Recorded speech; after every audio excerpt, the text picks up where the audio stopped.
We want to welcome you back inside the Toronto Pan Am Sports Center. JJ Evison alongside Sydney Holmes here for the Jamal Murray Homecoming Showcase, brought to you on Athlete Institute TV on YouTube, a production of Ontario Scholastic Basketball Association. 2 games in the book already. Brampton City Prep dropped their game to the CIA EIBC Bella Vista squad. The CIA Grind then just lost their game to Royal Crown. What a performance by Justice Hazley and Jan Afili. This one, it is Hillcrest versus Fort Erie International Academy Red.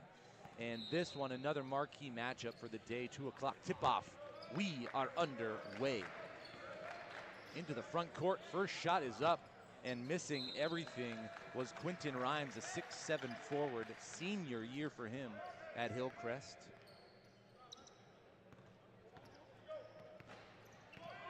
Promise and Landu now from Quebec with it over the timeline for Fort Erie. Him and Malik Giuseppe Kitson playing a little give and go. And Landu off the iron. That falls into the hands of Dang Ngor, the Alberta native, who steps out of bounds. And I just want to say, if you've been with us for the first 2 games, we have been keeping track of the out-of-bounds calls. I think that Last game, it was more worrisome than most. The first game we had a total of 8. Last game, I want to say, we had a total of... It's closer to 12. It was closer to 12 right at the end of the game. So I'm hoping between Fort Erie and Hillcrest here that they can actually just kind of eliminate that completely and just allow themselves to play consistent flow play basketball. Tristan Beckford moving downhill, tries to find Giuseppe Kitson down low. Dang Ngor was in the way. So on the floor right now for Fort Erie International, Tristan Beckford, Promise and Landu, Deng Ngor, Malik Giuseppe Kitson, and Janos Xanthopoulos. And Promise and Landu has a top side. Giuseppe Kitson in the paint. Shot is up from 3. Nylon for Tristan Beckford, the Ontario native, 6'6". Senior year for him as well. Playing out of the Niagara area now with Fort Erie International. Another out of bounds. That one, Javon Bardwell, who was the MVP in Hillcrest's game yesterday against St. Jude's. Hillcrest led by 21 after 3 quarters of play, and then they were plus 27 in the 4th quarter, just dominant. You talk about the international presence that we have. Xanthopoulos from Fort Erie comes all the way from Athens, Greece, to be in this very, very competitive Canadian league. Dang Ngor couldn't get that to go, fouled on the way up, so he'll go to the free throw line.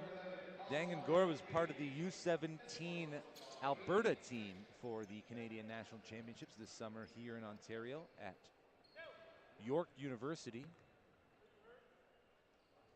A couple of players from that tournament able to come back to Ontario for their high school ball, where Ontario basketball is just growing rapidly. The level of talent we have from here in Ontario, plus the international talent that you mentioned, just makes the desire to want to play here in Canada all the more greater, because the level of competition is continuing to rise. Ty Virgil, number 3 here in gray, hands it off to Christian Jones. Jones a little shifty, baseline jumper is good and one.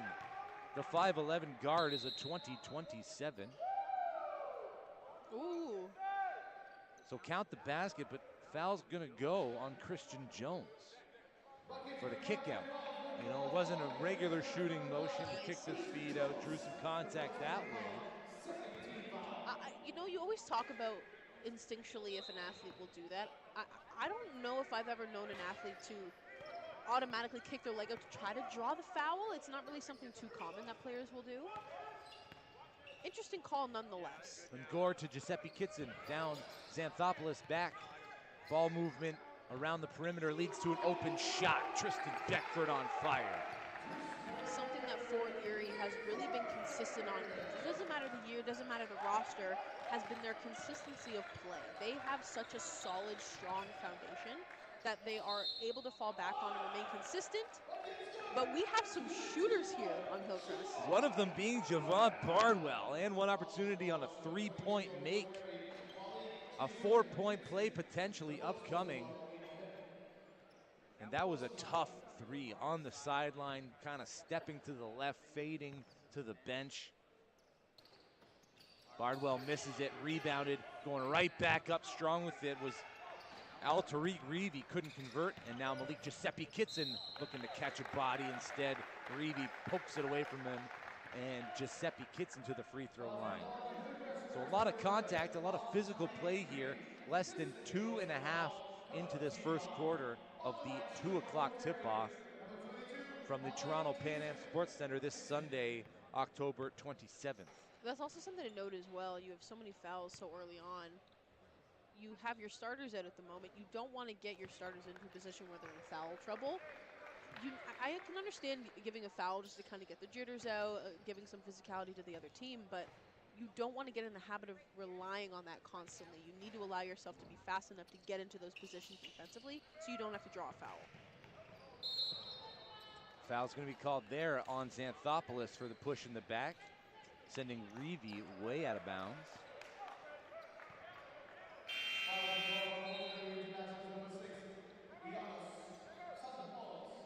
Timeout called by Hillcrest Prep, the Bruins from Phoenix, Arizona.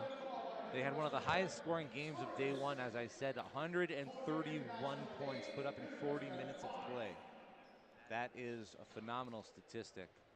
Now, I'm not the best at math, but I think that's some pretty consistent scoring on their part. Yeah, each quarter, it wasn't like one quarter had like 50 points. It was from start to finish, every 10-minute quarter was another 35. You getting a whiff of that pizza? It's something. I was like, there's something that's, oh, okay. I see it. Okay. Can someone save me a box? Yeah, please. You can get your own, Sydney. I need. No, you're right. I'm gonna let you have it all. So we've got the other thing too about starting the game physical is we're into our third set of officials, and so each crew has been officiating the games differently. Some letting them play more physical, some calling, marginal contact. But I think what we've got from the first two games is that the players need to play within the guidelines set by these officials. And that's also a good point too. And when you play physical, it doesn't just only test the team that you're going up against, but it tests the referees in the sense of you're seeing where the limit is. You're seeing where the line is, because some refs will allow you to kind of hit off of each other, be more physical, and others will call it right away. So the earlier on you're able to do so, you can identify where the line is and how you can kind of play within those limits. Hillcrest ball in the backcourt. Christian Jones dances with it. Guarded closely by Promise and Landu. Near side now, Ty Virgil pulls a three. That one off the iron. Rebounded and pushed by Dangan Gore. Tristan Beckford with the two-handed jam and a slam of the backboard. And Tristan Beckford is here to show everybody he's one of the best products of Ontario.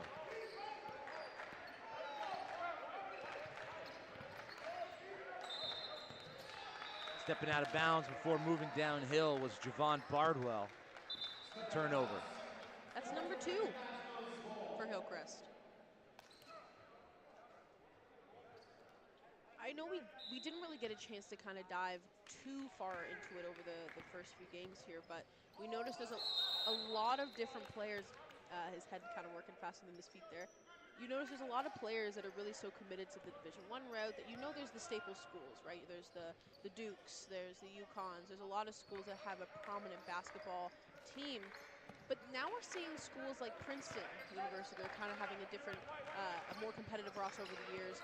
And the reason I mention it is because Virgil is actually committed to Pepperdine University, which for most you wouldn't automatically think as a strong basketball foundation. But that also gives him the ability to really step in there and to kind of try to find his own and be able to play to the fullest extent. So Pepperdine is a fantastic choice, fantastic campus as well. So being able to find these schools that you have the best opportunity to flourish and to improve your basketball game is also important as well. And we talked about it earlier as well, as we got a turnover here, going up for the two-handed jam there to reject was Promise Nalandu as Tariq Reevy, scratch that, Javon Bardwell couldn't finish. The transfer portal. So you start off at a place like Pepperdine, you get some run, maybe your name gets thrown around some other squads that they want to bring you over in year 2, 3, or 4. There's that opportunity as well. So you don't need to go to those big D1 schools and be a rookie and just work your way up until your senior year, and then you're seeing the floor time. You can get those runs in early as well.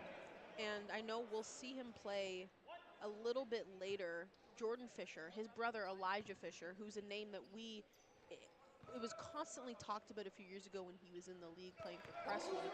He's one of those players. He was at Texas Tech to start with, went into the transfer portal, and now he, if I'm not mistaken, is at DePaul University. So he's one of those players that benefited from the transfer portal, went to one school, realized it wasn't the best fit for him, was able to kind of adapt. So the NCAA is really allowing players to become more fluid in their decisions.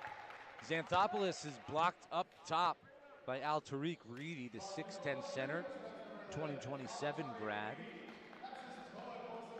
3 personal fouls already for Reevy. So Hillcrest have some decisions to make.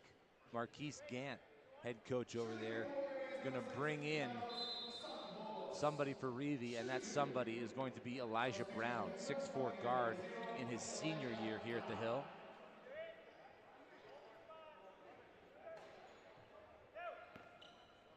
Beckford getting some coaching on the sideline. Xanthopoulos drains the first.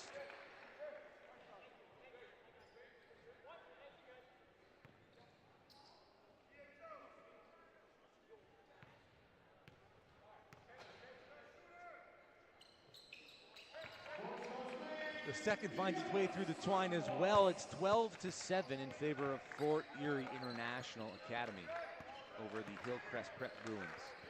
Christian Jones shows off his dribbling ability. Ty Virgil now on that far side. Hands it off. Quinton Rhymes moving downhill. Jump stop. Elevates. No good. And Landu kicks it ahead. Malik Giuseppe Kitson, one more pass. And the easy flush for Giannis Xanthopoulos from Greece. We see in their recent game a few days ago, Landu got 20 points, 5 assists, 6 rebounds. So he is a very consistent player. This was their win against Ridley College. So we're used to seeing him put points up on the board, but he's also a solid playmaker, and that's also something that translates in this game here. Well, we saw that when he was playing with Quebec in the 17U Canadian National Championships, nearly 18 points per game over the course of that tournament. So it doesn't matter if it's club or provincial or high school, this kid is putting on every single time he touches the court.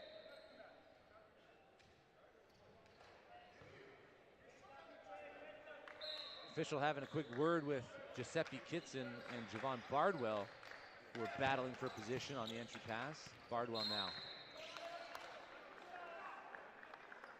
Foul's going to go on Malik Giuseppe Kitson, part of that 17U Team Ontario team that won gold. They got him listed at 6'6" as a junior. So a couple more years here in high school for him.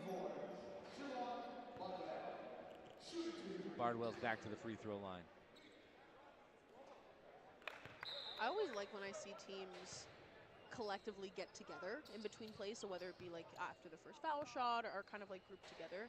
But it always reminds me of the teams that are just naturally mentally always in the game, because sometimes it can be very easy, as we saw in the last game. You can get complacent, you can kind of get into your head mentally, but when you allow yourself to regroup as a team after every missed play, communicate it, talk it out, you're also eliminating the fact that the coach to call a timeout. Give yourself the ability to do it on the floor. And Landu hands it off to the newcomer to the court, Adam Elahibicus. 6'3" guard, 2026 from Ontario. Head coach for Fort Erie telling his team to wait and let the play get set up first. I think they're moving the ball a bit too quick. Eli John at the top, gives it up. And Landu far side into the corner. Beckford 3, bottom. Tristan Beckford's out here balling.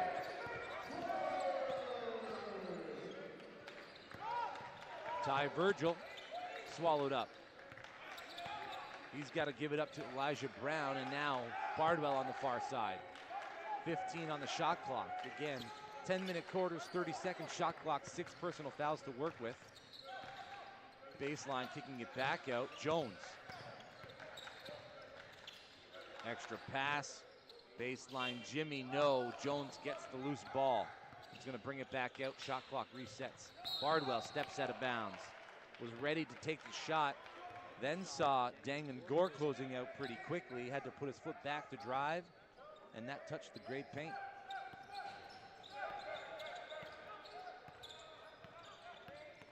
Here's Nlandu.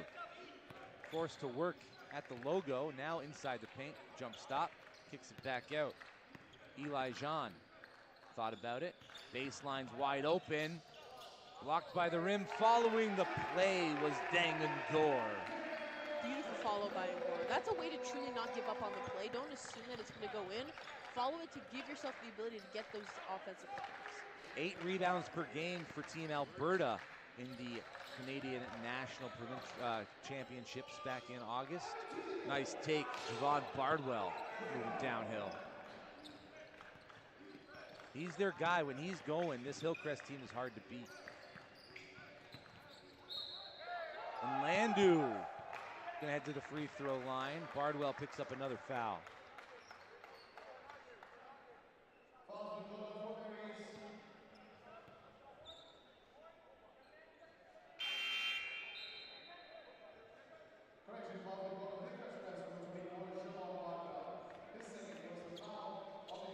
Question I kind of have for you, JJ, because I always usually have an indifferent opinion on it. When you look at teams that have an extensive roster, so they have a lot of players at their disposal, compared to teams who maybe are rotating with like 3 or 4 players, as a coach, what would you prefer? Would you prefer maybe more of a full team and not necessarily everyone's going to get playing time, or would you have the option with a lesser squad, but that you have the ability to rotate a bit quicker? I prefer a deeper bench. You never know whose game it's going to be, right? If your star player's not going or your second or third option's not going, you've got a few extra, players to bring in, and it also depends on your opponent. What are they forcing you to do, and who is your best personnel for that type of game? The missed free throw opportunity, last touch by Hillcrest. I honestly agree. Devin Loracillier checking in. Sorry, continue. No, you're good. I honestly like a little bit of a shorter roster, to be quite honest. For kind of the same effect. That was a beautiful shot. Again, Tristan Beckford here, balling out. The consistency that we're seeing in him play is fantastic. As I was saying, I like more of a shorter roster. It allows the players that I have to really get their stamina and get their kind of lungs going. Because in my head, I think if I have a longer team, not necessarily everyone's going to really get in a true rotation. Quentin Rhymes fouled on the way to the basket. He'll go to the free throw line, and free throws, just both teams in the bonus now, under 3 minutes remaining. It's been a physical game, a lot of contact while shooting, so more free throws upcoming, which really slows the game down. It also doesn't allow you to really get into a true flow offensively. Also, a thing you can kind of get into trouble with here is you don't want to have to resort to constantly subbing in and out people due to fouls, because then everybody on your team is really going to get 2, 3 fouls stacked up against them going into the second half, and that's not a position you want to be in. Not at all.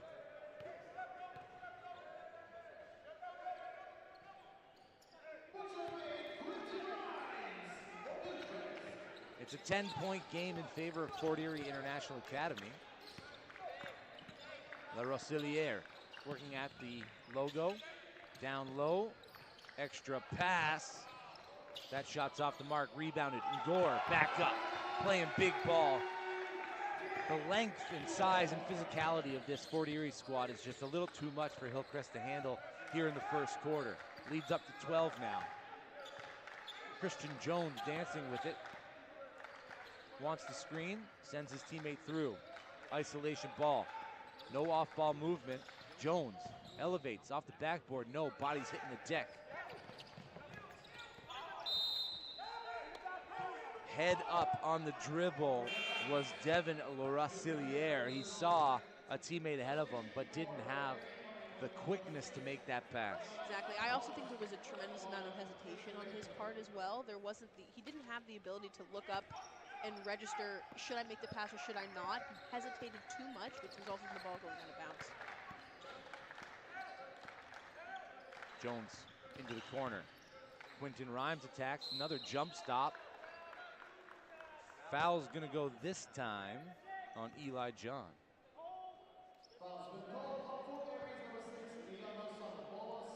Scratch that. Giannis Xanthopoulos is going to get the foul.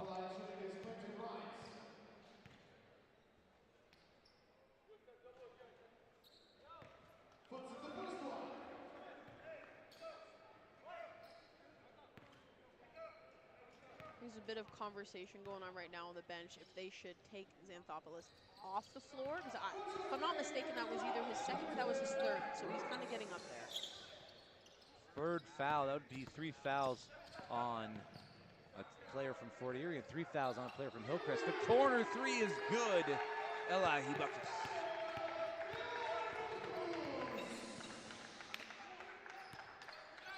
Jones has been doing a lot of ball handling for Hillcrest. Now it's on the far side. Bardwell dancing, trying to find some space.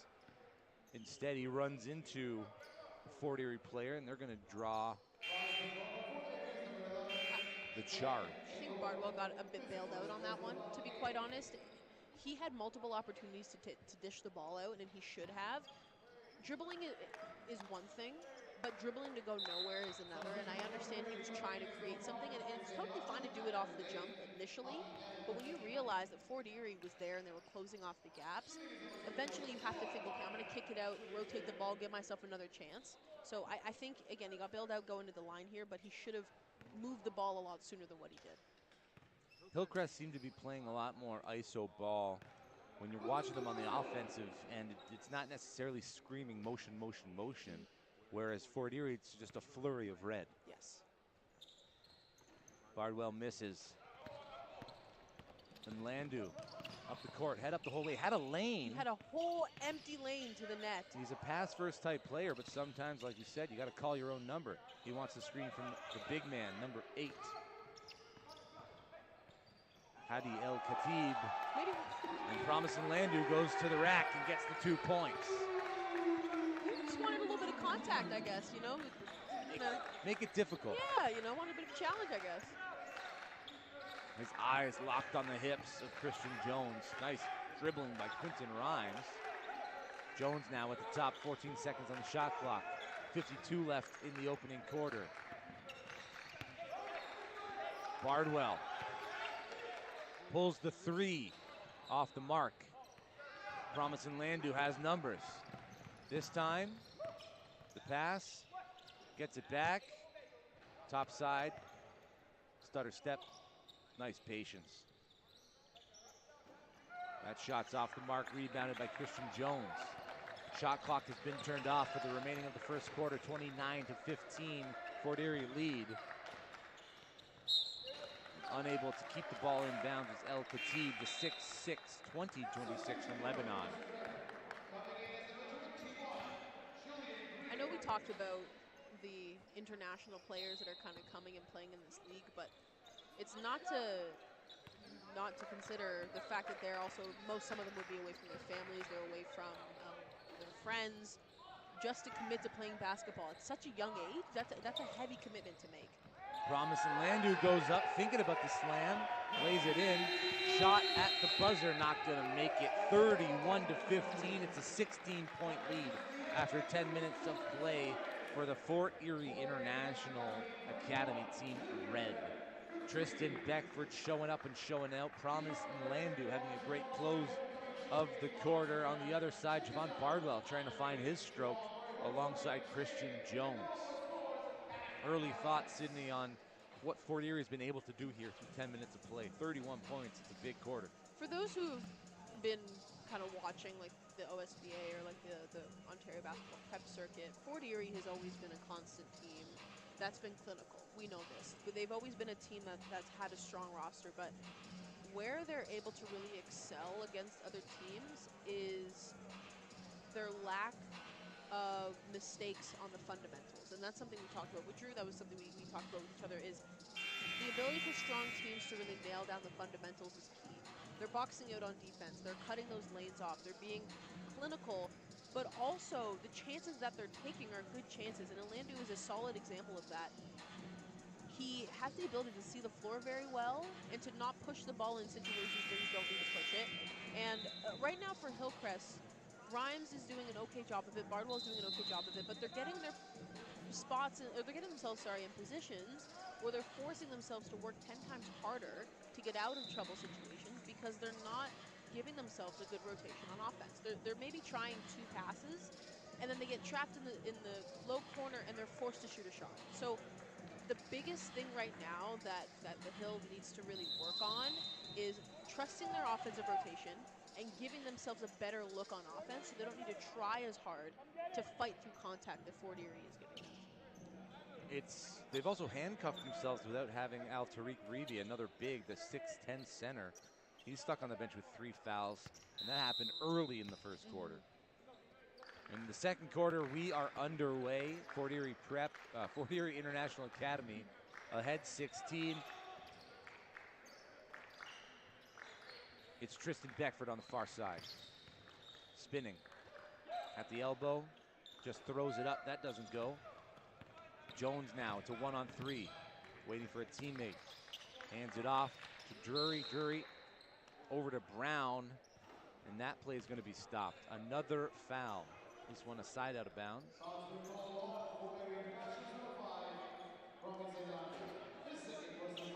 And Landu picks up his second foul. First team foul of the second quarter for Fort Erie. And Malik Giuseppe Kitson pops up off the bench for the guys in red. Jamal Drury here, hands it off. Quentin Rhymes moving downhill, scoop finish, yes.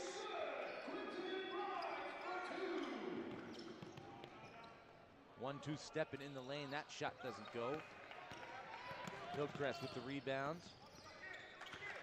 Rhymes trying to find the lane again, elevates that one just a little too strong. Jones. Quick hands on that one. Elijah Brown, extra pass, and Quentin Rhymes will go to the free throw line to shoot 2. That was a quick thinking behind the back pass by Brown there. Sometimes you just have to trust your instincts in the game of basketball. You don't have time to think. No. Just react. But you know, the best part about it is I think that's true basketball IQ, knowing that instead of pivoting to pass the ball face front, let's do a little behind the back pass.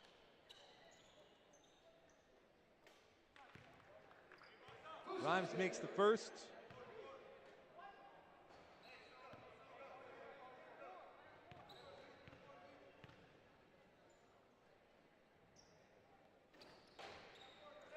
The rebound snatched by Beckford. Giuseppe Kitson hands it off to Nlandu. Nlandu wants that screen right back. Beckford, one bounce, tries to throw it down, but the presence of Julian Greer enough to get the miss.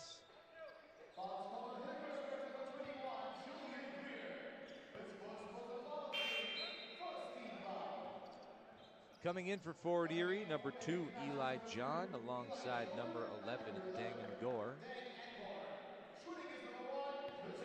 I think just like the situation Hillcrest is in with Reeby having to sit him after getting 3 fouls, I think we were right. Xanthopoulos is more often than not on his 3rd foul, which is why we see him sitting. Because he was one of the players that as soon as he got that foul, the coach kind of made a bit of a gesture because obviously he's frustrated, but it's hard when the tallest player on your team, one of, is on the bench.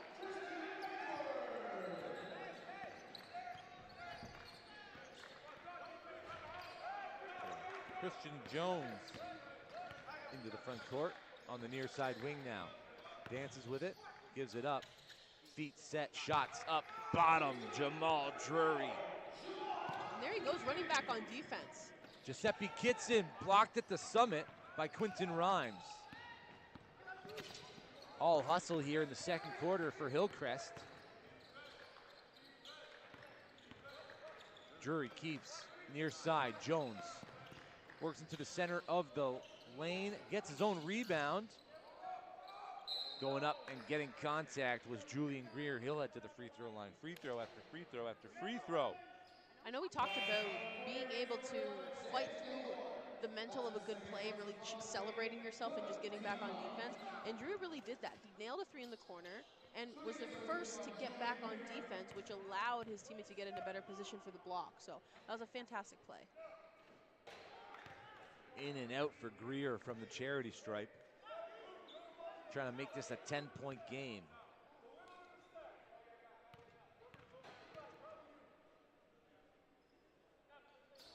The second rims out as well. 2 minutes gone in the second quarter. Fort Erie up 11 over Hillcrest Prep.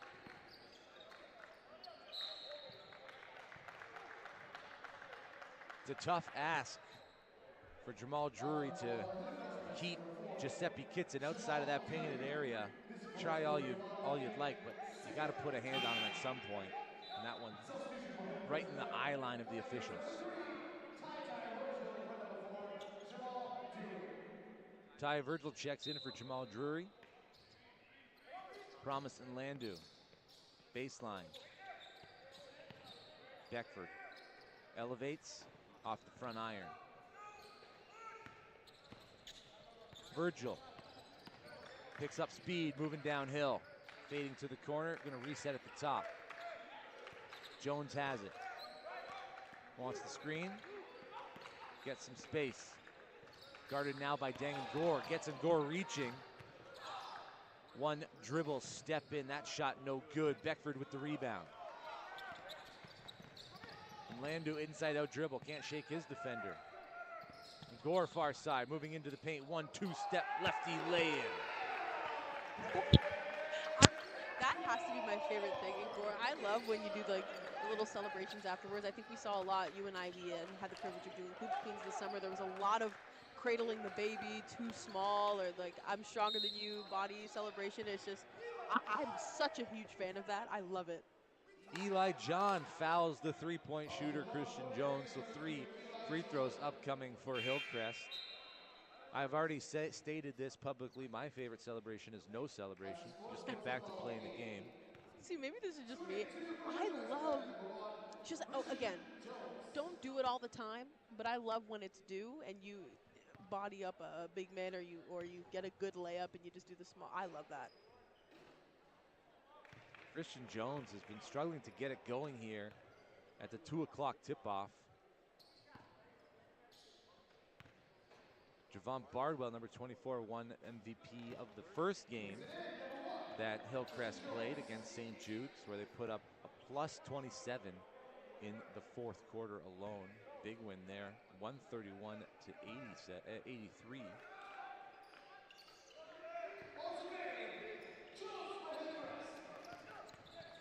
Now it's in Landu for Fort Erie over the timeline. Working back to the middle, left-handed dribbling into the paint. Picks up the dribble in trouble now. Gives it up to Eli John and gets it right back. 15 seconds left on the shot clock around the first level of defense.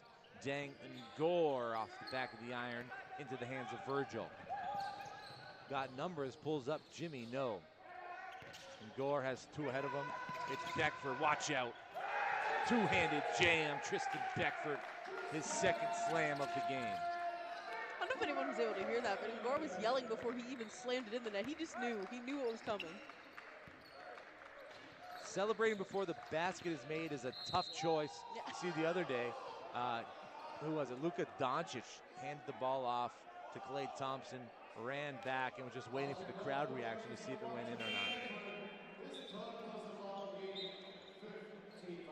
Beckford picks up his third. Remember, you only have 6 personal fouls, so Beckford's going to have to go sit on the bench, which is tough because he's had a great start to this game for Fort Erie. A large part of why they're ahead by 13 with 6:08 remaining.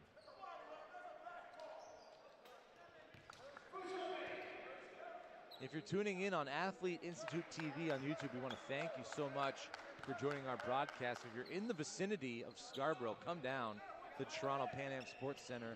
These hoopers are fast, they're physical, they are highly intellectual. Eli John, no, scratch that. Giannis Xanthopoulos back into the game, hits the deck hard, grabs his wrist. He runs through Altariq Reevy, and that's his 4th personal foul of the game, so Reevy's gonna have to check back out. I mean, it's at the point where it's just like, what do you do? You know, because he knows it's his 4th foul. It's the second quarter. We still have a lot of basketball to be played, so he knows that he's probably not going to see the floor for the next. Giuseppe Kitson navigates his way through 3 gray jerseys and an easy lay-in to extend the Fort Erie lead. Bardwell kicking it back out. Virgil inside. Jones now. Elijah Brown, good ball movement from Hillcrest. And Hillcrest, Elijah Brown, number 0, going to be charged for the charge. Yes. No, that works. No, it didn't sound right, Sydney. All right, I knew what you meant. A lot of fouls, though, in this game. A lot of fouls. And I can understand for both coaches it's frustrating because then you're having to adjust your game plan, not because of what the other team is showing you, but because of your own team's inability to play clean basketball. More good ball movement gets Malik Giuseppe Kitson a look inside. He headbutts Elijah Brown, who's checking his lip for a little bit of blood. Back to the free throw line is Fort Erie. And Hillcrest in a world of trouble, sending Fort Erie to the bonus. 5:24 left in the second quarter. More than halfway, or less than halfway through, and we're already in bonus.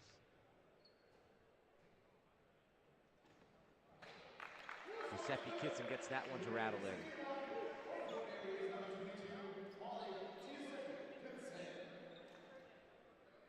Got him listed as 6'6", but I'm looking a little closer to 6'7", 6'8". The Ontario native. When I was walking down there to go throw out some of our garbage, I was shadowed by those guys. I was like, they don't look as tall sitting up here. From up here? Right, but when I was going, I was like, might as well just not even be here. I was getting shadowed by all of them. Brown misses again. Fort Erie on the run. Kitson wants it down low. And Landu not ready to thread that needle. Now it's isolation on the wing. Giuseppe Kitson working on Virgil. Fantastic Gets take. the step. Virgil, good defense to stay straight, not take a foul. Into the lane, just too much space for Eli John.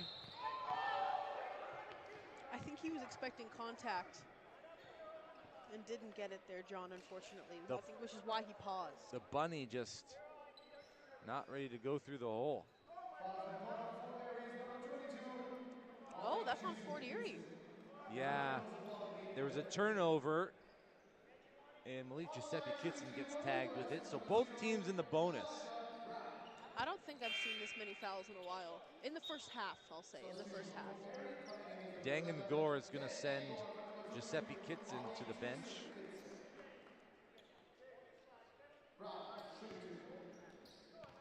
Elijah Brown will shoot 2. 14-point lead, Fort Erie over Hillcrest. 4:44 remaining, and Hillcrest leaving a plethora of points at the free throw line.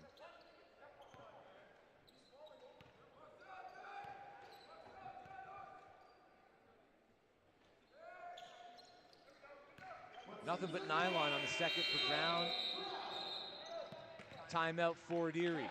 We'll step aside for a quick 60-second break and be with you right back for more second quarter action between Fort Erie and Hillcrest here at the Jamal Murray Homecoming Showcase Tournament. Stick with us.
Back here at the Toronto Pan Am Sports Center, J.J. Evison alongside Sydney Holmes.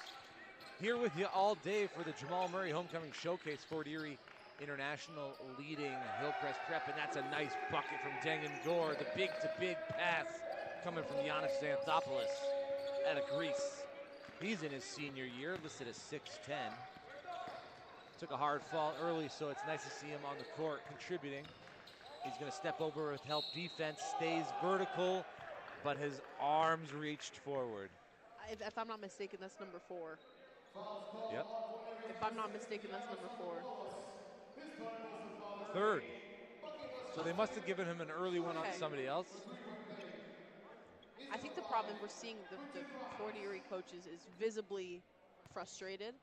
I think the problem is everything we're seeing down low is resulting in a foul, which at the end of the day, if that's what the refs are showing you, you have to learn how to adapt to that as a player.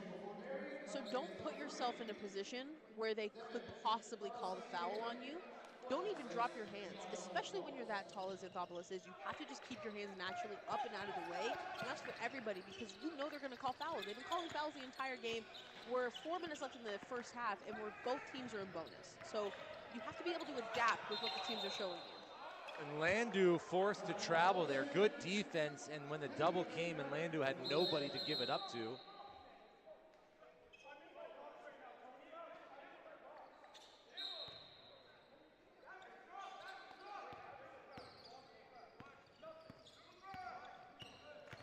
Over the timeline, Christian Jones hands it off to Rhymes. Rhymes fading away from the free throw line, doesn't get the bounce. Shot is up, Eli John off the back of the iron. Brown with it, ahead to Jones from 3, no. Last touch by Jones, who took a second before fading into chasing the shot down. But as they teach shooters, follow your shots. Something I want to point out, too, it's really easy when you're getting as many fouls as both teams are getting to kind of become complacent and really, as a player, start talking to the ref and chatting them up. But I know we've talked about this before. Let your coach go to bat for you. Let them be the ones to really initiate that, and you focus on playing. Dangangor gets 2, Brown the other way. Beautiful take through contact. A little late, and another turnover. Goodness. Winton Rhymes with the fake of the day. Everyone in the gym thought that pass was coming. I even played and he faked me out. Then an easy bucket the other way. You can get offense, but you got to play defense. Yep. It's a 12-point lead, Fort Erie ahead. 2:45 remaining in the opening half. From the 2 p.m. tip-off at the Jamal Murray Homecoming Showcase. Shot is up off the mark from the hand of Ty Virgil. The Rossiliere. Good take. And Landu, baseline take, right-handed finger roll. I will say Rhymes gave up on that one. He was a step back. He was there. All he needed to do was keep his hands up, but he was a bit too lax on that play. Off the front of the iron and able to be kept alive. Second chance opportunity for Brown. Blocking call. Feet were inside the protected area. It's I don't want to say a lot of discrepancy going on, but I think because that was a good call because his feet were in the semicircle. The problem that we now have, but is he was still, right? So it's like he kind of, it's one of those hard calls that a referee has to make.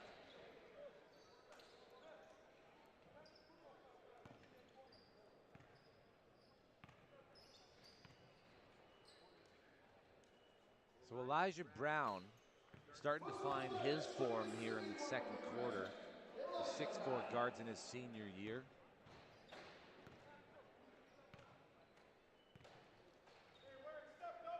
But he can't do it alone. And with Tariq Reevy stuck on the bench, Hillcrest is lacking a little bit of size, but that changes now as Julian Greer steps in for Elijah Brown. The offense of Fort Erie running through Promise and Landu right now with Tristan Beckford sidelined due to 3 fouls. Good Land take. just gets the first step and then he's gone. He's very quick off of it. Like you said, he's very quick off of that initial step through. And the namesake of the homecoming showcase, Jamal Murray, now in the gymnasium. Maybe we'll get him on the broadcast. If we could only be so lucky, you know. In the meantime, Fort Erie have numbers. La Rostilliere and Landu walks into a three. Promise and Landu lifting this Fort Erie squad up 52-36. Hillcrest the other way. Nice bucket by Javon Bardwell.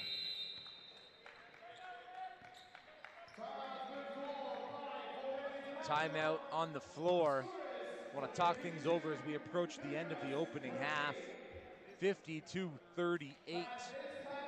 Fort Erie led and are leading and are dictating the pace of play. They're just winning the offensive rebounds, defensive rebounds, turnover battle, field goal percentage. They're getting to the free throw line. Well, something to point out too, it's not like both teams aren't in bonus and both teams aren't committing fouls. The refs are they're being pretty consistent in calling it on both sides, so both teams are having to fight through that kind of adversity. But we're just seeing Fort Erie really excel through it, and they're still able to kind of get baskets and maintain it. So the gymnasium here at the Toronto Pan Am Sports Center starting to really fill up. The 4 o'clock game coming up next, Orangeville Prep versus Uchenna.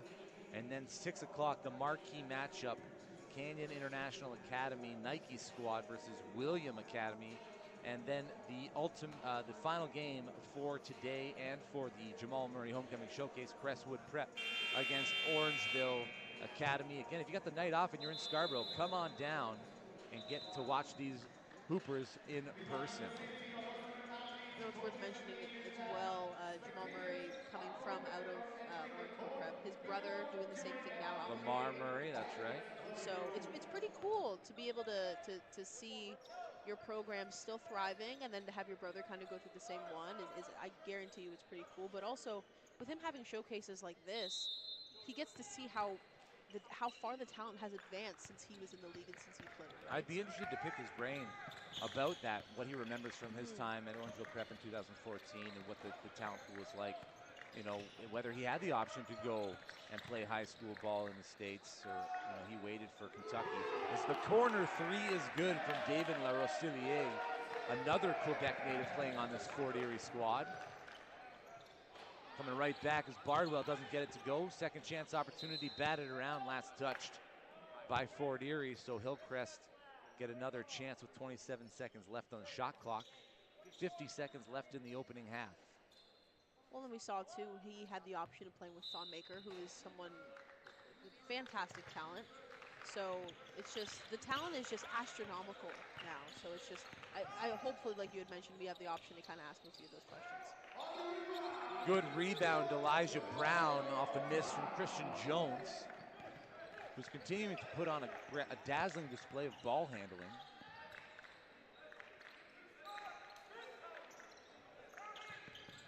Landu having a tough time shaking the primary defender, wants the screen back from El Khatib. Double teamed into the corner. Shot is up, shot is good. Fort Erie continuing to add to their lead here as we approach 10 seconds left in the second half. Walking into a three was Drury, who drains it. There is time for Fort Erie to get one more shot off. Eli John, 4-3 at the buzzer, no. 58-43 is the score after 20 minutes of play. Hillcrest Prep trail, Fort Erie International Academy red. We'll be back with second half action after 10 minutes and hopefully with Jamal Murray. Stick with us.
Welcome back to the Toronto Pan Am Sports Center on this beautiful Sunday, October 27th, 3 o'clock in the afternoon. J.J. Evison alongside Sydney Holmes for this battle between Fort Erie and Hillcrest Prep. Fort Erie went into the break with a 15-point lead, and a lot of that is thanks to number one, Tristan Beckford, who had 17 first-half points. 11 for Promise and Landu and 12 for Dang and Gore, their big three. On the other side, Hillcrest saw 12 come from Quinton Rhymes and 13 from Game 1 MVP Javon Bardwell. Number one, Christian Jones still looking to get off to Schneid and onto that score sheet. We got a quick shot clock malfunction here. It should read 21 seconds, and now it does. In that halftime break, a swarm of fans headed over to the baseline to say hi and get autographs and photos with Jamal Murray. He is here at the Jamal Murray Homecoming Showcase, Day 2. As we get back into this. It's Rhymes into the middle. Hands off to Ty Virgil, the deep three off the front of the iron. Rebound in Landu, ahead. And Gore elevates, gets the contact, and one opportunity for Dang and Gore. His ability to fight through contact is something that we saw from the jump, right? Like, as we know, there was a tremendous amount of fouls called in the first half, but he's just consistent in his ability. Like, he knows when there's a switch to, like, I'm going to the net, I'm going through whoever is in my way to get there. And Gore up to 14 points now in the game, looking for point number 15, inching closer to that game lead by Tristan Beckford. Jones uses the screen to get some space, picks up the dribble. Here's Bardwell sidestepping the three off the front of the iron, and Landu another rebound. And Gore ahead of the pack, hands it off to Giuseppe Kitson, who is trailing. That's a high IQ play, and just 53 seconds into the second half, there is a timeout on the floor. Hillcrest Prep need to talk about their defensive strategy and getting lost in transition. That was a beautiful heads-up play. Most people would have just said, okay, I'm going to try and chuck this up wherever I can, but he took a second, looked as he was floating out of bounds, mind you, to see where the other teams were, or the other players on the floor were, but he gave himself that extra chance, and it paid off for him.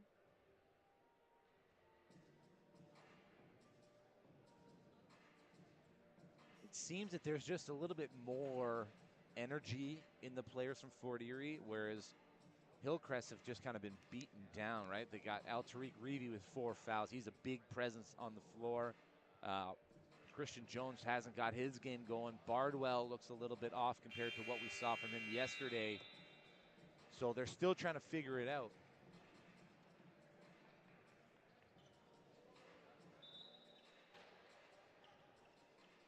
As we get back to the action here on center court, the stands slowly and surely starting to fill up. 3 games left after this one. Orangeville versus Uchenna, CIA Nike versus William Academy, and Crestwood versus Orangeville Academy. Jones gives it up.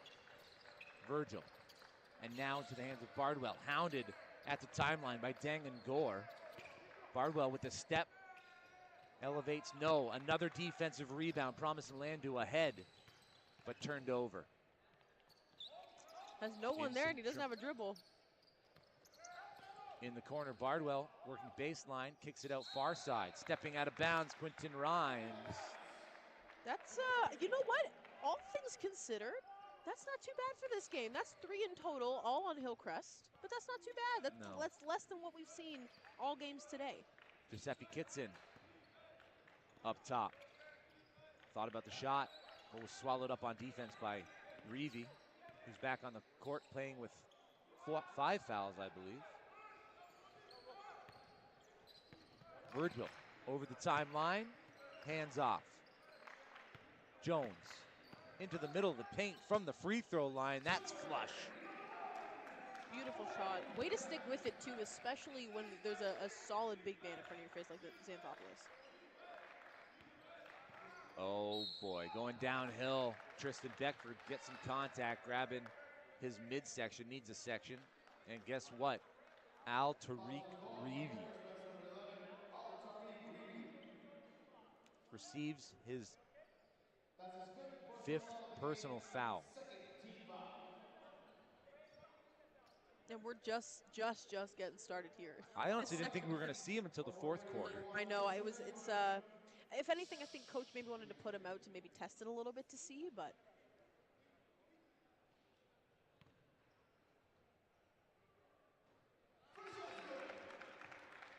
Beckford now at the free throw line.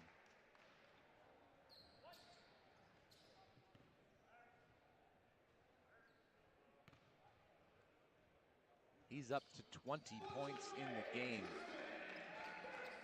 Scratch that, 19. Jones working on in Landu. Bardwell trying to shake his defender. Rhymes attacks, loses the grip ahead of everybody. Beckford. Two-handed jam. Tristan Beckford, his 3rd slam dunk of the game now, above 20 points. He's got 21. That shot off the mark. breathing some life back into this game, I think.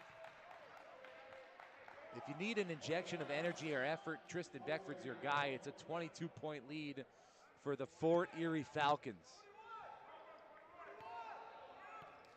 They are not satisfied, continuing to push the pace, and Landu, the Quebec native, hands it off to Giuseppe Kitson. Moving downhill, trying to find the lane, kicking it back out into the hands of Bardwell, but loose ball, Tristan Beckford, top side 3, yes!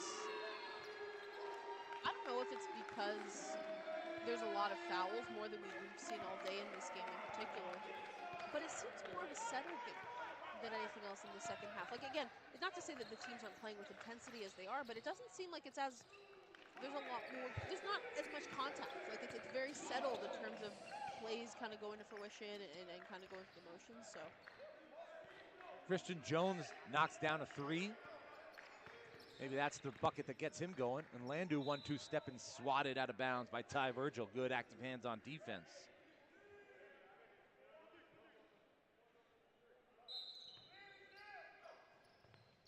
Ooh, quick release. Tristan Beckford looking to continue adding to his score. Dang and Gore there for the tap in.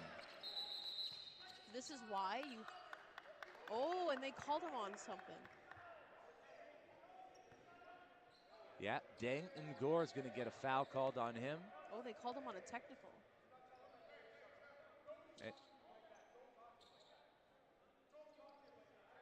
And now head coach for Fort Erie on the court,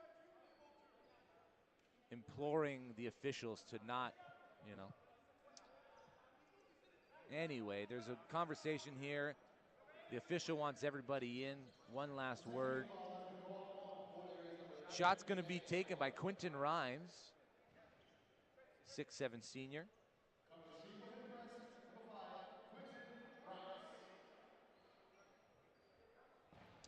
Tensions are definitely high, to say the least.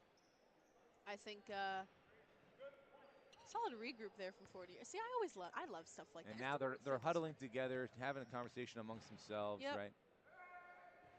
Rhymes sinks the technical free throw. But you know what I mean? That's a solid example of coaches going to bat for you so you don't have to, right? Like, if there needs to be anywhere or anything that you feel needs to be defended, trust and believe that your coach will do that for you 9 times. And you know what? 10 times out of 10. Your coach will always Every go to bat single for you. time. Every single time. Jones trying to get by and Landu, who's with him step for step. Rhymes can't shake his defender. Working back to the left, turning around, fade away, no. Rebound snatched by Eli John. And Landu, nice pass to Anthopoulos, shovel pass, Beckford off the glass. Solid patience by Anthopoulos. 26 points now for Tristan Beckford.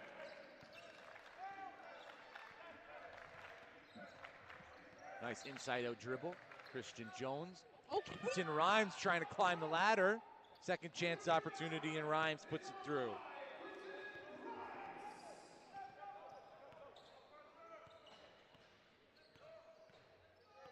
Here's Landu.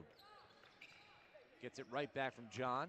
Uses the screen from Xanthopoulos. Bounce pass. Xanthopoulos, just an easy finger roll. I wanted the dunk. I mean, the layup's good too, but I wanted the dunk.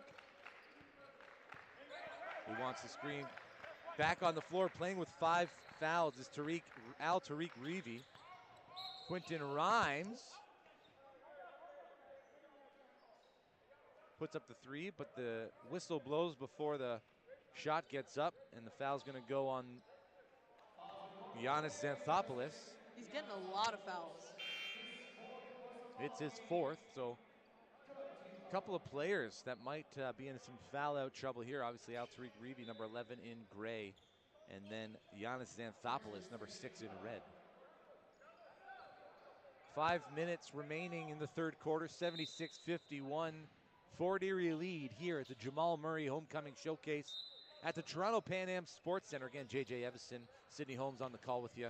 One bounce, and that's Christian Jones from 3. 2 threes made here in the third quarter. Is that what's going to be the spark that ignites his flame? Landu and Beckford playing give and go. And Landu now working on 2. Bit of a sell there. Eli John right in front of the Hillcrest bench. Gives it down on the block. Holding is going to be called on Quentin Rhymes, so another foul that stops the play.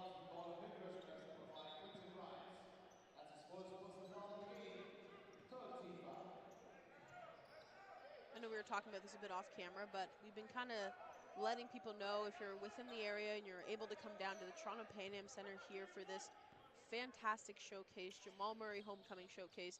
One of the, I think, aspects of why you should come here, apart from the fantastic talent and the fantastic games you get to watch, there are back supports on the bleacher seats. That's one of the things, it's a hot commodity nowadays. You don't really see it. I will honestly say that's one of the true selling points for the Pan Am Center. Sydney and I are both big on the back support. Yeah, very much so, yes. Christian Jones, another step back 3. That one's a little too light. Promising Landu with another defensive rebound, pushing the pace down the left-hand side. And Landu now baseline, kicking it to a teammate just a little bit low off the hands of Elahi Bacchus and out of bounds.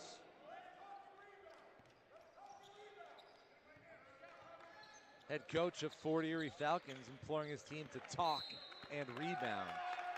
And Tariq Reevy has fouled out of this game. I think they called him on a...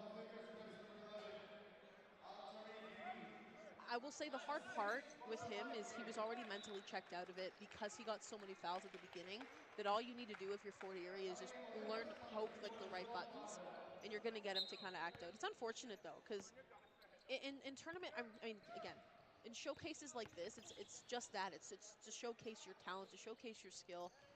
And when you don't have the ability, when you've come so far, you don't have the ability to really do that in certain games. It's disappointing. Eli John gets swallowed up.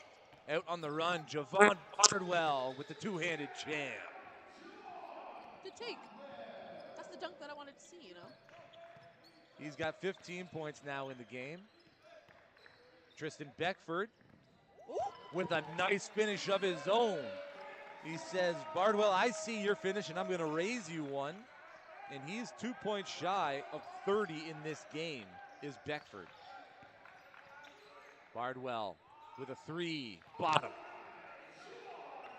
Some consistent back-to-back, solid playmaking from both teams here. Beckford wants it. No one's near him. He's got one on him. It's Julian Greer. Beckford fading away off the front of the iron. Rhymes across the timeline. Spinning into traffic. Kicks it out. Christian Jones back inside. Relocating was Rhymes. Kept his heel off of that boundary line and drains the 3. That was like tight line close. That was so close. 2.5 remaining in the third quarter. Promise Landu gives it up to Beckford.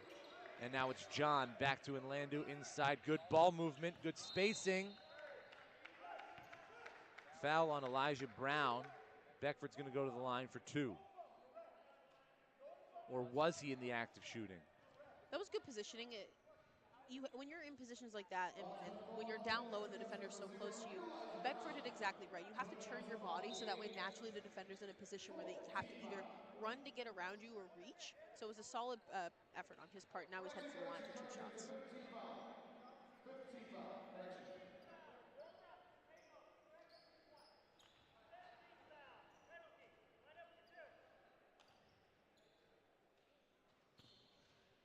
And we found ourselves again in the bonus situation. 3 quarters in a row. I mean, at least we're playing consistent, you know?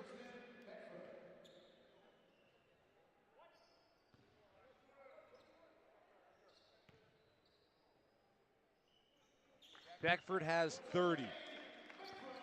30 of his team's 82 points.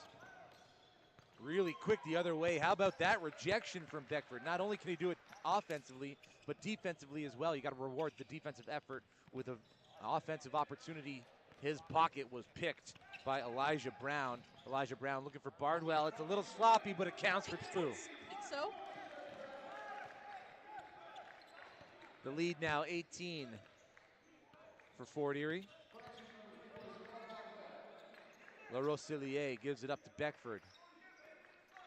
Rosillier now into the paint. Too much time and space for Promise and Landu. Front iron, rebound. Fort Erie, and Landu gets it back. Moving downhill, shovel points. Two-handed jam, Beckford. If you haven't heard about him before, you definitely want to keep tabs on him this season. Tristan Beckford trying to be the MVP of all Ontario Hoopers, if not all Canadian Hoopers in high school basketball. That was a fantastic no-look effort from Landu as well. And also, Beckford just knowing that he's an option, right? Don't automatically look at the net assuming that Landu's going to take it for himself. That was a fantastic play by the both of them. That shot off the mark. Last touched. Officials say it's off the fingertips of Beckford. So Hillcrest have the ball.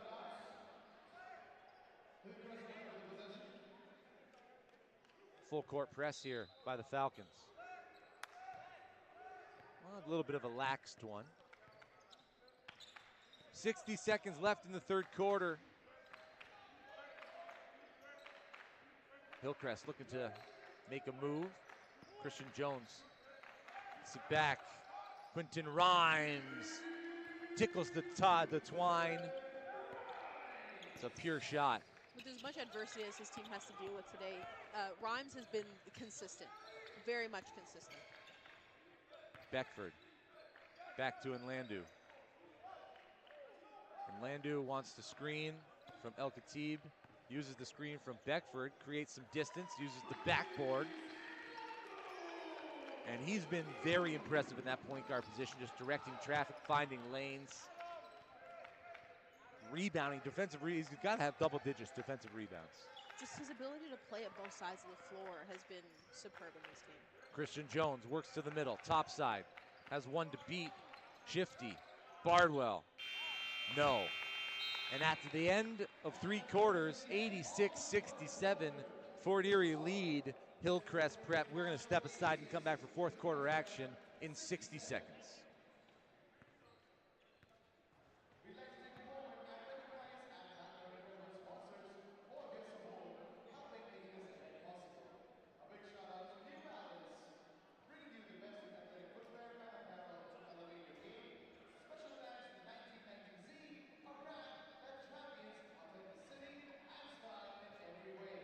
And a big thank you to Marshall Leo's, the go-to local market for fresh and quality produce.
It's fourth quarter time here at the Toronto Pan Am Sports Center. The Jamal Murray Homecoming Showcase Tournament. Day number 2, Fort Erie International Academy lead Hillcrest Prep 86-67 behind 32 points from Tristan Beckford. Malik Giuseppe Kitson here at the near side, number 22 in red, trying to use that screen from Dangan Gore. Gets a different defender, gets the step, takes the contact, and one opportunity for number 22 in red, the kid from Ontario, Malik Giuseppe Kitson. He's just consistent with that. Like, he's, again, him and Gore are very similar in their play in the sense that when they make the decision to go to the net, they're committed. They will drive through contact. They will find a way to make the basket and make the lane work for them. And more often than not, they're headed to the line for the extra point. So, fantastic from him. Giuseppe Kitson leaves it short, and Gore gets the rebound. Kitson going right back up, more contact. He'll exchange the 1 for 2. Rhymes nearly dribbled it out of bounds, but steps into a 3 of his own. Long rebound. Dangan Gore, one pass, shot is up, bottom. It's raining buckets here for Fort Erie. They're at 93 points with 9 minutes left in the fourth quarter, Sydney. I think cracking 100 is safe to say for Fort Erie in this one. Only a few teams have been able to crack 100 so far in the showcase. The first was CIA EIBC 108. The next was Hillcrest, who's being stifled here in this game. They only got 67 through 3 quarters and a minute. They put up 131 over St. Jude's yesterday. CIA Grind, led by Jordan Charles, put up 107 over Hodan Prep. And then CIA Nike, who takes the court at around 6 o'clock tonight, they put up 110 over Cali Prep. So 100 points not easy to come by in this tournament. It's also, when you play against teams that are of a higher caliber, it's not an easy thing to do, right? Like, you think in high school, it's not common to be scoring 100 points in one of these games. So I think that just shows the talent level that we're seeing in front of us here today.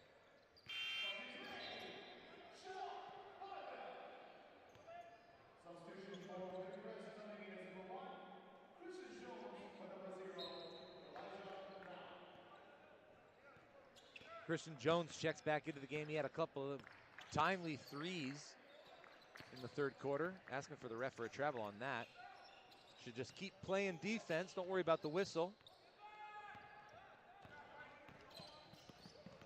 Ty Virgil out and on the run, displaying his ball handling skills. Resetting at the top, Julian Greer. On the near side, it's Jones. Working on Gore. Kicks it up, Bardwell working baseline, fouled. And Bardwell go to the line for 2. That was a good take. I've also, and I know you're a big proponent of this as well, if you're that low, you either pass it out or try to create space so that way you have a chance, right? So you're not leaning from underneath the net. So that was a fantastic drive just to kind of get yourself in a better position. But then again, too, Bardwell just shouldn't have. If you're going to commit, you either commit and go all the way through to reset or commit to kind of come out like he did. So it was a good decision on his part. Well, and when they teach you defense, they teach you use the baseline as a help defender. Exactly. You're pushing them into limited space, and you're right. You got to make that decision a little bit quicker. Here come Fort Erie into the front court. La Rosillier on the near side finds Giuseppe Kitson on the dive. Gets his defender in the air. Pumped the basket. He had Bardwell on his back and then finished the play.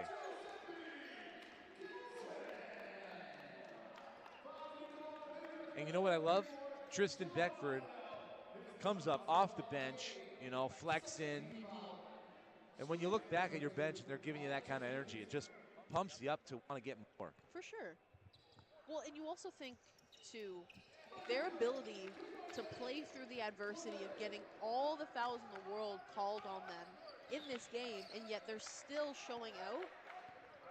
This is just a testament to how they're able to perform under pressure. Because not everything, basketball is played by humans. There's naturally going to be error, but their ability to play through contact and to play through the tough moments is what's going to help them.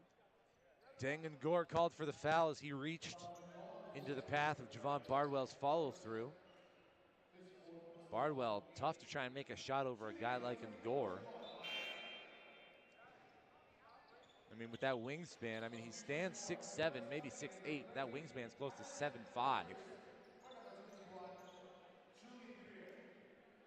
Butler. And the Tristan Beckford point tally continues as he checks back in. Number 1 in red, wearing those purple shoes. Gymnasium beginning to fill up more and more as we get into the afternoon hours. First one's good.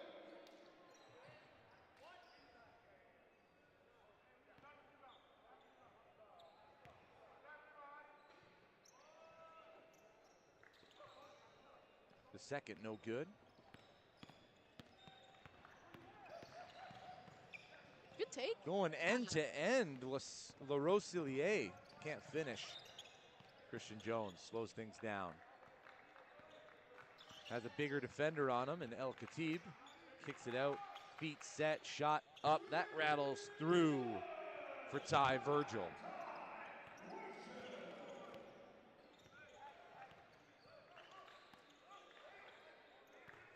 El Khatib with the handoff. Giuseppe Kitson. He gives it right back. Beckford wants the screen, gets around it. Tries to thread that through to El Khatib, who had sealed off his defender. Kicked out of bounds. You know what I love to see still, and this is just a testament to Fort Erie, is it doesn't matter what the score line is, it doesn't matter where they're at. If they see mistakes, they will call you off to address it so it doesn't happen again, right? And it's being shown right now too. We see Xanthopoulos check back into the game for El Khatib just for a little bit of a mistake check. So having that discipline even when you're winning, right? It's a testament to their skill level. The three in and out for Fort Erie. Christian Jones, a quick release, tickles the Twylon, and he drains the three-point shot to bring this game back to a 20, make that a 19-point lead. So not out of it quite yet, but if Fort Erie is going to continue to play the way that they have all game and put their foot on the throat of this Hillcrest squad, it's going to be a long 7 minutes. And again, crazier things have happened in 7 minutes, I was trying to think of other things that can happen in 7 minutes, but I mean, you can win basketball games in 7 minutes. You can win basketball games. 19 points. You bring that down to maybe 12 in a couple of minutes, and then you've got 5 minutes to work with. But the way that Fort Erie has been playing defense is they're really pushing Hillcrest to that perimeter, not letting them get any space inside. Well, you got to go, and like you said, JJ, work a possession at a time, right? Think of it like this. You go get a stop, get a basket right away, right? Like, if you think of it as soon as I get a stop on defense, I'm going to get a basket on offense, that's when you slowly chip away, because it's so easy like this to look at the scoreline and to see how large of a deficit it is and think that you're unable to kind of get there before the game's over. But if you take it a possession at a time, who's to say that you can't really get into a fighting chance here? So for Hillcrest, who's the guy you're looking for to set the tone defensively and offensively? Not get worried about the extracurriculars and the whistle, but who's going to keep this team focused? At first, my first initial thought was going to be Ty Virgil. He's been very consistent, but someone who's been very consistent on both offensive and defenses has to be Quentin Rhymes. So he is one of those guys that he's shown his consistency driving to the net from beyond the arc. I just would love to hear him be a bit more vocal. I haven't really heard anybody on Hill. Giuseppe Kitson nearly brought this place to its knees with that, just off the back of the iron. I've never had my soul come out of my body so fast before in my life. Bardwell's chance. But yeah, I'd like to see Rhymes kind of come into a bit more of a solid leadership role there on the floor. Number 5 in gray, Quentin Rhymes.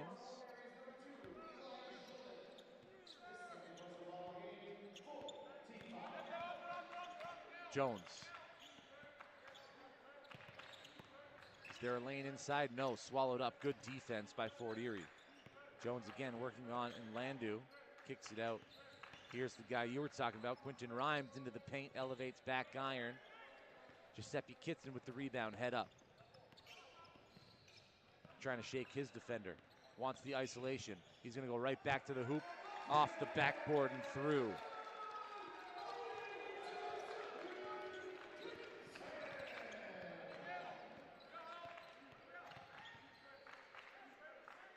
Shot from the corner from Hillcrest. No. Beckford ahead. That pass intercepted, loose ball corralled. Eli John gets an and one opportunity. And it's 100 points on the board with 5:48 remaining. Can they surpass Hillcrest's total of 131 in 40 minutes from yesterday? You know what? I'm going to say they're going to get to 120. I'll take the over on that. I'm going to take a healthy 120. The three-point play, good. Eli John gets the and one bucket. Javon Bardwell just inside the three-point line, back iron, another defensive rebound. Giuseppe Kitson. Yeah, we both saw it. Here's Beckford inside. And one. Gets the contact. You called it, and one. 34 points and counting for Tristan Beckford. Showing out in front of the NBA All-Star Jamal Murray, who's in the building for his namesake homecoming showcase here at the Toronto Pan Am Center. That must be a little bit cool, eh? To like get a solid like and one or kind of a good play in front of an NBA pro. I think it's a pretty cool feeling. Are you sure that they're aware that he's even in the building right now? No, I don't think they see him, because for those of you who haven't been able to see him so far, he's in everyday regular clothes as you would expect him to be in. It's not like he wears his jersey off the Denver floor, Nuggets right? uniform. Can you imagine? Or even better, his Orangeville prep uniform. Yes. You see, that would have been, what a shock. But to most people's surprise, he's not in here in game day attire. He's actually just in regular clothing, just sitting off to the corner, just kind of watching the action. So. And because we're in a gym full of hoopers, he doesn't even stand out as like a tall person, even though he is. And Landu into the front court, has a lane downhill. Eli John from the corner, shots up, bottom. He's got 6 points here in the fourth quarter. Eli John is really coming into his own here in the end of this game. The and one situation, the three ball in the corner, he's really getting a lot more comfortable. Christian Jones off the front of the iron. And then Landu picks up what's got to be his 15th defensive rebound. It seems to just, he's like a magnet on that side. It was a good look to find John there. I think he should have held the ball a bit longer, but. Got away with an out of bounds there. Did Christian Jones. That heel comes down on the gray paint. Dangan Gore coming in for Giannis Anthopoulos. Hillcrest ball. Good take. That's a tough bucket. That was a good Javon take. Bardwell. I think he was looking for some contact there again, which is what he has been doing, but he's got to play through it. That time he did. Rewarded with 2 points.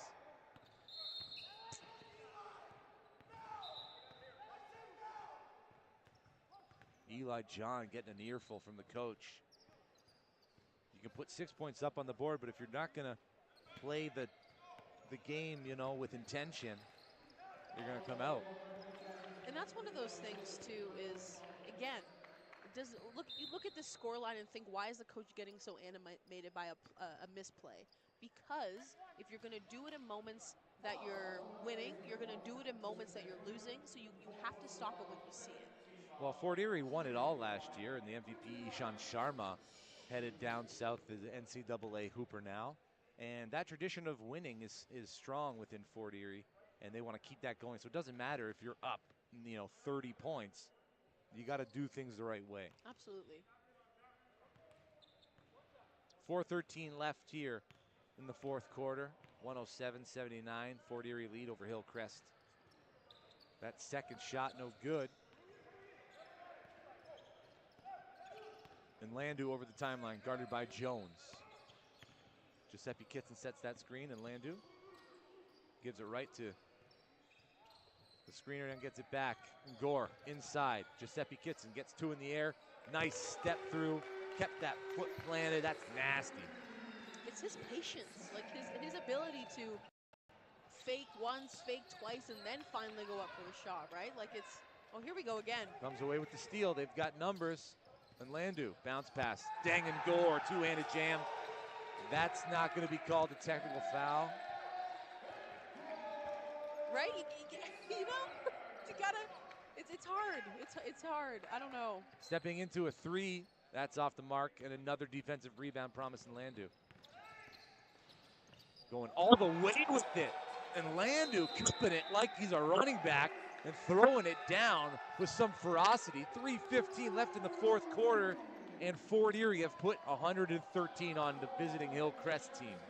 The problem that we're seeing right now, and again, I have all the sympathy in the world for Hillcrest. They were taken down a bit early in terms of fouls. They weren't able to really get anything going offensively. But that doesn't mean that you can't still play solid fundamental basketball. And on that play right there, they made Inlandu look really, really good because no one stepped in front of them. There was 3 defenders, all of them on their man. No one bothered to go into the help side. And you have to do that. You made him look really good because he beat his defender, had a clear lane, and no one, maybe I should leave my defender who doesn't have the ball and stop the one who does, right? Like again, I can understand the mental situation you can be in at a deficit like this. Your team is plagued with fouls. I get it, right? Like I think everybody who's an athlete can kind of understand that mindset, but still rely on the fundamentals. Give yourself at least a fighting chance to finish strong, have a good finish at the end of the game, and don't let the team that's winning get off easy, right? It's a 34-point deficit, so you understand the mentality at least a little bit, but you're right. As competitors, you want to play to the final buzzer, which is 3 minutes, 15 seconds away here at the Toronto Pan Am Sports Center. The third of 6 games on the slate today for Jamal Murray's homecoming showcase. Day number 2. Day 1 was spent at the Athlete Institute in Orangeville, at Orangeville Prep, where Jamal played with Thon Maker. He's been blessed with the bigs he's been able to play with, right? Thon Maker and then Nikola Jokic, the 3-time MVP. The 3 is good by Christian Jones, so he's gotten hot from beyond the arc here in the second half. As point guards, what a privilege it is to play with such a tall, strong presence down low, right? And especially in your high school career and then your professional career, it's just, what a privilege to be able to have that opportunity. We have another foul call. Yeah, this one's going to go on Giuseppe Kitson. When he was trying to, get that position inside, he wrapped his arm around the primary defender. So he's going to head to the bench. Hugo Martinez, we get the first look at him, the 6'3", 2025 from Spain in his senior year. Good hustle by Bardwell to come back, and that's the kind of basketball you're looking for here, regardless of the time and score. Working baseline, elevates. Good take. And one good take for Julian Greer. Foul's going to fall on Tristan Beckford. See, and again, I don't care what the deficit is. If my teammate is getting an and one situation, you best believe that I'm not remaining silent and I'm not sitting on the bench and not saying anything. Again, the energy needs to come from somewhere, right? Like, and if it's not going to come from the stands, it has to come from your own teammates, at least, right? Especially when you're on the road in a different country, when all you have is to rely on each other. Exactly, right? Because that was a fantastic play. That was a great effort. So Tristan Beckford ends the game with 34 points. Now it's a coin toss for me, the MVP for Fort Erie, either Beckford or Promise in Landu. I think with the assist numbers, the scoring, and the rebounds, it's got to go to number 5 in red in Landu, the native of Quebec. But that remains to be seen. There's still basketball to be played in the corner. Hugo Martinez's first look drops. Show us what you got, Hugo. I think he's trying everything in him to not smile so big right now, but I would smile. So that was a great quick entry, good shot there. Christian Jones responds with a 3 of his own, briefly silencing the crowd. Fort Erie stuck in the backcourt, they get it over. Martinez ready in the corner, shooting again.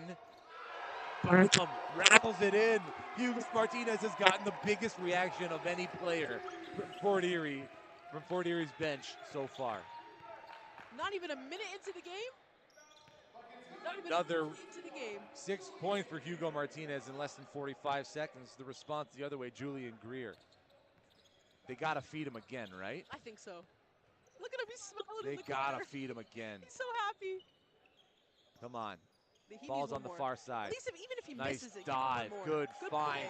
And that's 121 points put up by Fort Erie. You nailed it, Sid. You said 120 was the mark, and they've surpassed that.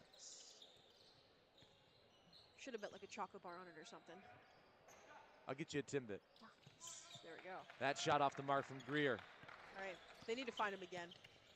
He's on the near wing. Going to dive into the middle of the paint. Going to reset at the top. There's Fort Erie. They need to give it to him. LaRostillier downhill, left-handed, no. He'll get one more. I have faith. 40 seconds left. He'll get one more. Everything's good in threes, right? Everything's good in threes. That's right. Christian Jones gets his defender in the air, can't knock it down. Rebound, Hugo Martinez. Ball's in the front court now. Come on, Martinez. Never cheered for an individual player more in my life. Martinez in the corner. He comes up and gets it. Working into the paint. Not a ball handler. Let's get him on a catch and shoot. Ball stuck at the top of the key. Stepping through, that's a travel. Didn't have that pivot foot down. He saw the idea, but it didn't come to fruition. And with 9.7 seconds left, will Hillcrest just dribble it out, leave our boy Martinez with just 6 points? That's not the story I wanted to end on, okay? I needed him to get one more. Christian Jones is going to huck one up. That's going to go off of the front of the iron. And Fort Erie hold on, 121-90, so 10 points shy of the total that Hillcrest dropped yesterday in their game. As we step aside, there is a mob on Hugo Martinez by Fort Erie. Love the support from the teammates. What a game. We have 3 more on the schedule. Orangeville Prep coming up next against Uchenna. Then CIA Nike takes on William Academy. And finally Crestwood Prep against Orangeville Academy. We get a look at Lamar Murray, Jamal Murray's younger brother, up next in about 10, make that 15 minutes time. Stick with us here on Athlete Institute TV. This broadcast brought to you by OSBA Productions. It is the Jamal Murray Homecoming Showcase at the Toronto Pan Am Sports Center.